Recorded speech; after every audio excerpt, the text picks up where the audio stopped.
Olá, mais uma vez, boa tarde, né? Quase noite. Dando continuidade aos assuntos de medidas de tendência central, nós temos a moda e a mediana, tá bom? O que é que vai ser a moda estatística?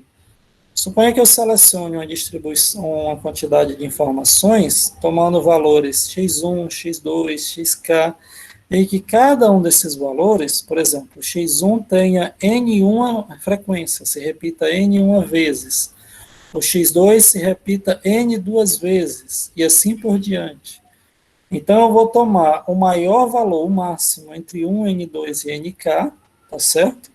Então, eu vou chamar essa informação de moda e indicar por MO.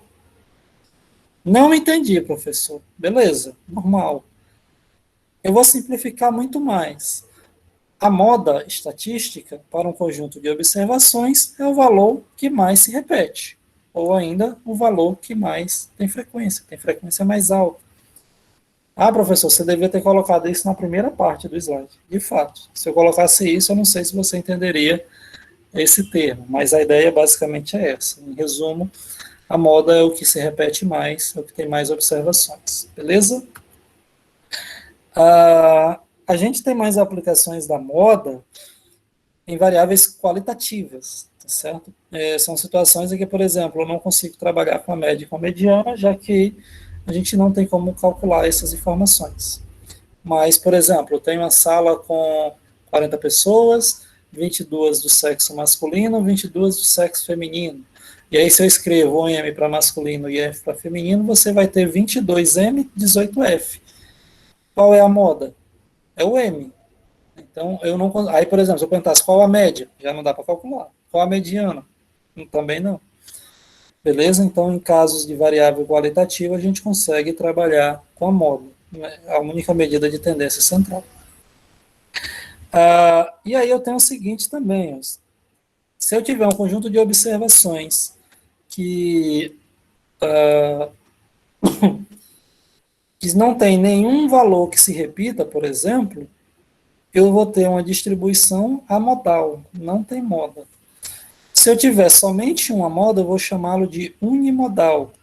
Se eu tiver duas modas, ou seja, suponha que a frequência maior de uma observação, sei lá, é 10, e tem duas observações distintas que têm frequência 10, então a gente chama isso de distribuição bimodal, com duas modas.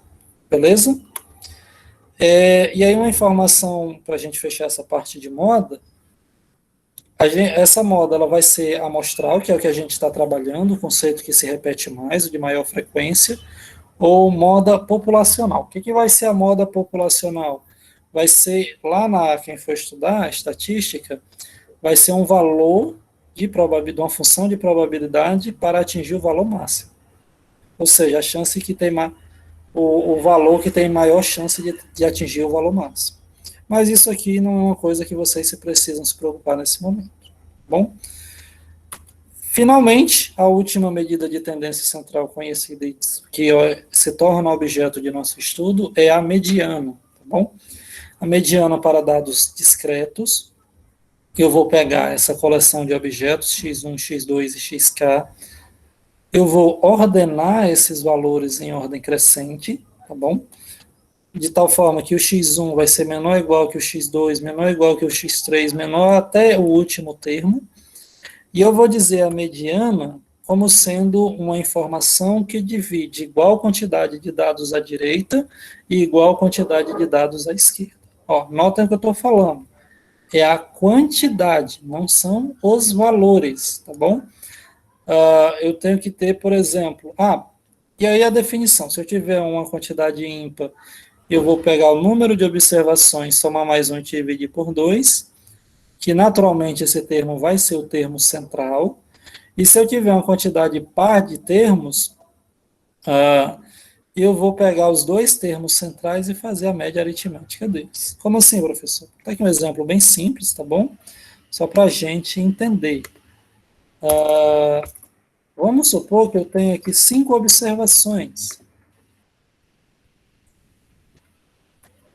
5 observações. O 1, o 2, o 3, o 4 e o 5. Já coloquei até em ordem para facilitar a minha vida. Eu vou dizer que o 3 é a minha mediana, por quê? Porque se eu observar, ó, existem duas observações antes do 3 e existem duas observações depois do 3. Aí aquilo que eu falei, eu tenho 5 observações, basta fazer 5 mais 1 sobre 2, que dá 3. Então, o valor que tiver aqui na minha terceira posição vai ser a minha mediana. Agora, caso eu tenha uma situação onde exista uma quantidade par de termos, por exemplo, 1, 2, 3, 4, 5, 6, 7, 8, para a minha mediana eu vou ter que pegar os dois termos centrais, que nesse caso aqui são o 4 e o 5. E a minha mediana, queridos, já que a gente viu... Ah, sim, antes disso. Vejam que antes do 4 e do 5 possuem 3 termos. Depois dos 5 possuem 3 termos. E aí, a minha mediana, nesse caso particular, vai ser eu selecionar a média aritmética do 4 e do 5 dividido por 2, que dá 9 sobre 2, que dá 4,5. Tá bom?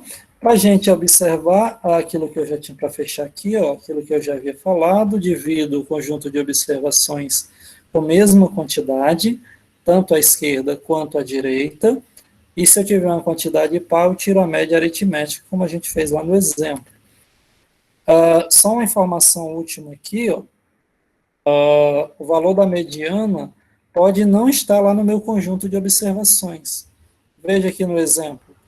O 4,5, que você tornou a minha mediana, não pertence aqui a essas minhas observações, que tem o 2, 3 até o 8. Né? Tem o 4, tem o 5, mas não tem o 4,5. E, finalmente, mediana não faz sentido para variável qualitativa, pois eu não consigo fazer a ordenação. E coloquei aqui uns exercícios para quando vocês verem, vocês tentarem resolver, certo? Para fechar mesmo, tá bom? Pode acontecer de, por exemplo, que inclusive é o que acontece aqui nesse item A. Opa. A média, a média e a moda, elas vão coincidir, vão dar 9. Aliás, a mediana e a moda. Eu não lembro da média daqui desses dados, certo? Então, pode acontecer situações onde a média coincida com a mediana, a média coincida com a moda coincida com a mediana. Então, assim, não tem uma regra. Pode acontecer de um ser bem próximo, outro não, e assim por diante. Ok, queridos? Deixa eu encerrar aqui a gravação desse vídeo com relação ao nosso conteúdo de hoje, tá?